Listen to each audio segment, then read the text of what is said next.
안녕하세요, 6학년 친구들. 즐거운 실과 시간입니다. 이번 시간에는 개인정보 보호와 지식재산 보호를 실천해 보아요. 그 첫 번째 시간인데요. 교과서 70쪽에서 71쪽을 봐주시면 됩니다.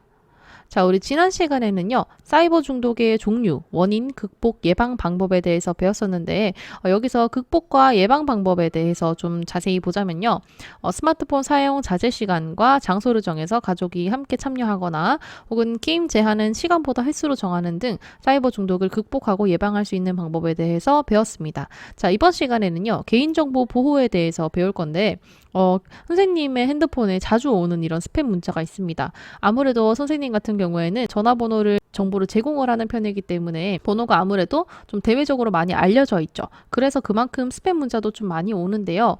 선생님 같은 경우에는 수업 중에 이런 스팸 문자나 전화를 받게 되면 굉장히 불편합니다. 아무리 차단을 해도 번호를 살짝 바꿔서 계속 와요.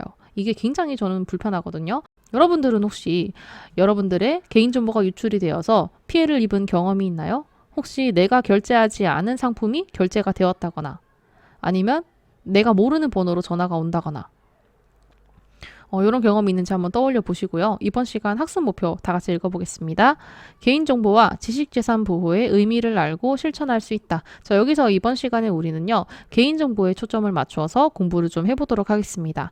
자, 여러분들 개인정보라는 것이 무엇일까요? 바로 살아있는 개인을 알아볼 수 있는 정보인데요. 여러분들의 이름, 주민등록번호, 주소, 전화번호, 사진 등이 있습니다.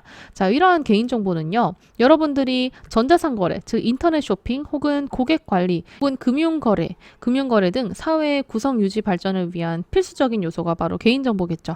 그렇기 때문에 유출이 될 경우에 개인의 안전과 재산에 큰 피해를 줄 수가 있습니다. 자, 그렇다면 유출이 되었을 때 어떤 사례들이 있을까요? 첫 번째로 바로 보이스피싱이 있습니다. 자, 보이스피싱 여러분들 받아본 적 있나요? 어떤 검사라고 하면서 여러분들의 대포 통장이 발견되었다 등등등 이런 것들이 여러분들의 전화번호가 유출이 되었을 때 보이스피싱을 당하겠죠. 두 번째로 스팸 문자입니다. 메신저 금융 사기인데요. 딸이라고 사칭을 해가지고 핸드폰을 잃어버렸으니까 어떤 어플을 다운받아라 라면서 제 개인정보를 빼가려는 그런 유출 사례가 있습니다. 자, 이러한 것들을 당했을 때 여러분들이 당황을 해서 여러분들의 개인정보를 모두 유출을 시킨다면 안전과 재산에 막대한 피해를 입게 되겠죠. 이러한 보이스피싱이라던가 메신저 금융 사기를 당하지 않으려면 개인정보를 보호를 먼저 해야 되겠죠. 자, 첫 번째입니다.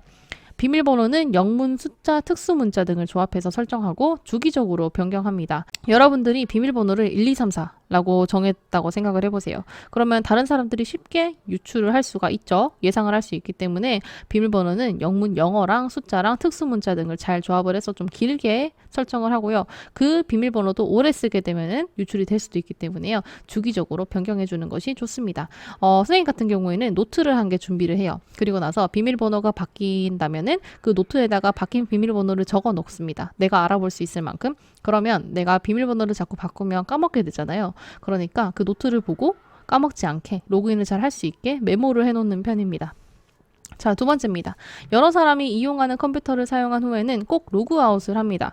자, 요거는 쌤이 강조를 하고 싶어요. 여러분들이 PC방을 자주 가게 되면 PC방에 로그인이 된 채로 그냥 가는 경우가 있습니다. 그런 친구들 로그인을 한 채로 가면은 개인정보 그냥 다 팔리는 거거든요. 그러니까 로그인을 했다면 로그아웃을 하고요. 그리고 구글 같은 경우에는 로그인을 하면은 그 기록이 전부 남아요. 그렇기 때문에 로그아웃을 하더라도 여러분들이 로그인했다는 기록을 전부 삭제를 해주셔야 되는데요. 바로 삭제가 될 수 있도록 하는 방법을 좀 알려드리겠습니다. 자, 여기 보시면 선생님 같은 경우에는 선생님 학교 컴퓨터에 선생님의 계정이 이미 로그인이 되어 있죠. 그래서 이 구글 사이트를 끄더라도 항상 로그인이 되어 있는 상태입니다. 그런데 여러분들이 공용 컴퓨터에 가거나 PC방을 가게 되면 이러한 구글에다가 바로 로그인을 하지 마시고요. 처음에 크롬으로 들어가시면 여기 위에 점 3개가 있어요. 이 점 3개를 누르셔서 위에서부터 세 번째 새 시크릿 창이 있습니다. 이 새 시크릿 창을 누르게 되면은 이 검정색 배너의 창이 새로 뜹니다. 여기 시크릿 모드로 전환을 하게 된다면 이제 비공개로 인터넷 탐색이 가능하고요. 그 다음에 이 기기를 로그인한 컴퓨터에 있는 사용자가 내 활동을 볼 수 없도록 하는 그 창입니다. 그래서 여러분들 요거를 활용하시면 좋을 것 같아요. 두 번째 보겠습니다. 세 번째는 검증되지 않은 사이트에 개인정보를 입력하거나 자료를 내려받지 않습니다. 당연한 거겠죠. 마지막으로 이나 비밀번호 등 개인정보를 다른 사람에게 알려주지 않도록 합니다.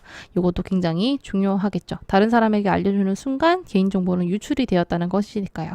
4가지 정도의 방법을 통해서 개인정보를 보호했는데 혹시나 부득이하게 내 개인정보가 유출이 되었다. 그렇다면 개인정보 침해신고센터에 들어가셔서 개인정보가 침해되었다는 것을 신고를 해주시면 되는데 전화로는 118 그리고 인터넷으로는 개인정보 침해신고센터 여기 사이트로 들어가시면 될 것 같네요. 자, 이렇게 해서 여러분들 개인정보를 어떻게 보호하는지 그리고 침해되었을 경우에는 어떻게 대처하는지에 대해서 배워보았는데요.